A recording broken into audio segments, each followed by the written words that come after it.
wata shari'a. Ke aro. Wai yau gurin cuta wasu suke gasa. Kila suna tunanin su sun isa. Don me za a dinga nuna isa da cuta. Sai mu tuna wasu in sun manta. Wata shari'a ba ta ware magata kuma raga ta shari'a gobe. Duk abin da za ka yi ka yi cuta. Da mu da ku da su mu gane wata shari'a. Sai Allah jira wata shari'a. Mutum ne da mota yana da tukin gangaji ba gari ya je ya bige yaro karami ya kokarin ya gudu ma'aikata suka kama shi. Kai yaron asibiti shi kai shi kotu. Zan ci gaba labarin a can gaba. Shawarar da zan faɗi da kowa talaka da bai kuɗi muke duk so ku ci ni. Bai muke tunanin rayuwar mu ta duniya duk abin da muka aikata shi kenan. A ta tabbata dole ne da ke da kai ku amsa duk abin da kuka yi cikin rayuwar ku ta nan. Ni ne dai ke da bi da ci ni na faɗi kuma koma kotu. Can gurin shari'a aka kira mutanen da suna wajen abin ya faru mutum ɗaya biyu uku suka zo suka ce ba su san komai ba. Abin mamaki za ku ci a can gaba. Da an yi magana lafi kowa ya ce babu shi mai mulki ya ce laifin talaka ne da mai kuɗi ya ce laifin talaka ne da mai mulki shi ma talaka sai ya ce laifin mai mulki ne shi da mai kuɗi. Da waye mai laifin ne. Da duk kowa ya gyara laifin shi rayuwa da kyau labarin ko za mu haɗa a can gaba.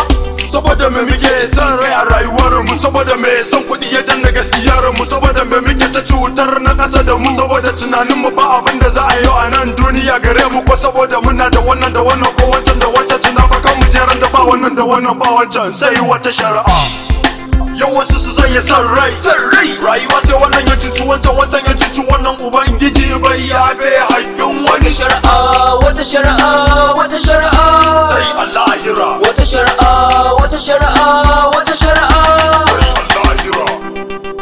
Aiko shari'a sai a kiyama burka a ce yau je ka buge wajen koko a ce yau je kashi wancan to ka kashi ka dauke dukiya tashi ko a dade ko a jima kai ma sai ka tafi in ka je can aiko za ka yi bayani an naɗa ka kai hukunci ka buge da zalunci ka daure wancan domin bai da galiyu shi ko mai laifi domin yana da gata ka ce a sake shi ka manta za ka mutu za ka je ga Allah kuma za a yi hisabi burin ka a dauke ka dan kashe da sirrin kai nan ta kai ma can akwai hisabi an baka haƙƙin al'umma domin kai aiki shine kai fuska ubangiji bai yabe haƙƙin wani ka ga mulki ka za ka je ga Allah dole ka bayani burin ka a rayuwarka yau ka ci mutunci kai ke sawa yau aje a bada wancan ko ka ce yau aje a rufe wancan domin kana ka da yau kai ke da iko a'a tunan Allah shi ke da iko. in ka je kiyama aiko za ka yi bayani ba shi da aiki sai ya bada yan al'umma domin yana gada da shi bai da kowa ya manta za ya mutu za ya je ga Allah in ya je lahira za a yi hisabi ubangiji bai yabe haƙƙin wani Wata shari'a sai Allah yira suko